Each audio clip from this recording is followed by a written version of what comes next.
আমাদের বিএনপির ভারপ্রাপ্ত চেয়ারম্যান জনাব তারেক রহমান, উনি দীর্ঘ 17 বছর পর স্বৈরাচার ফ্যাসিস্ট সরকারের আমলে নির্যাতিত হয়ে নির্বাসিত জীবনযাপন করেছেন।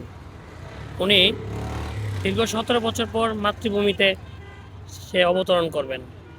এই জন্য আমাদের তৃণমূল বিএনপি থেকে শুরু করে কেন্দ্রীয় বিএনপি পর্যন্ত যারা আছেন সবাই খুব আনন্দিত।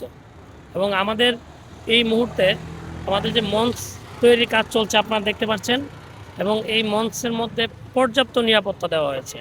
এখানে বাংলাদেশ নৌবাহিনী, সেনাবাহিনী থেকে শুরু করে পুলিশের 16 স্তরের নিরাপত্তা দেওয়া হয়েছে।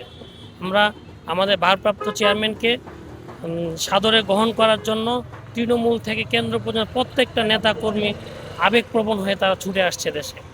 এবং আমাদের ভারপ্রাপ্ত চেয়ারম্যান নেতৃত্বে আমাদের আগামী নির্বাচন হবে। নির্বাচনে আমরা বিএনপি ইনশাল্লাহ সরকার গঠন করব। এবং আমার ব্যক্তিগত মত, আমাদের বিএনপির ভারপ্রাপ্ত চেয়ারম্যান তারেক রহমান, ওনাকে যদি একবার সুযোগ দেওয়া হয়, সেই বাংলাদেশ অনেক এগিয়ে যাবে। আমরা জিয়াউর রহমানের পর বাংলাদেশে একমাত্র স্মার্ট লিডার পাব। উনি হলো বিএনপির ভারপ্রাপ্ত চেয়ারম্যান জনাব তারেক রহমান। ধন্যবাদ।